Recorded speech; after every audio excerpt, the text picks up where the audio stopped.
राज्यात गोळीबाराच्या घटना चर्चेत असतानाच अहमदनगर जिल्ह्यात पारनेरमध्ये भर दिवसा नगरसेवकावर गोळीबार करण्याचा प्रयत्न झाला।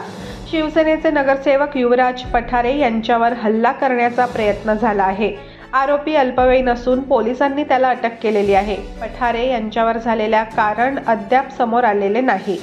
पोलिसांनी आरोपीची चौकशी सुरू केलेली आहे। गावठी कट्ट्याच्या या हल्ल्यामध्ये वापर करण्यात आलेला आहे। पोलिसांनी कट्टा ताब्यात घेतलेला आहे।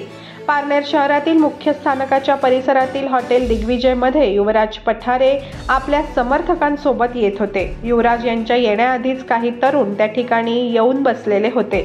ज्यावेळी पठारे हॉटेलमध्ये आले तेव्हा तिथेच बसलेल्या तरुणांपैकी एकाने उठून गावठी कट्टा पठारे यांच्या छातीला लावला। पिस्तुलाचा खटका आरोपीने दाबला, मात्र फक्त आवाज झाला, गोळी चालली नाही। त्यानंतर पठारे यांच्या समर्थकाने कट्टा हिसकावून घेतला। युवराज पठारे यांच्यावर हल्ला करण्याचा प्रयत्न करणारा आरोपी रांजणगाव मस्जिद येथील अल्पवयीन तरुण असल्याची माहिती समोर आली।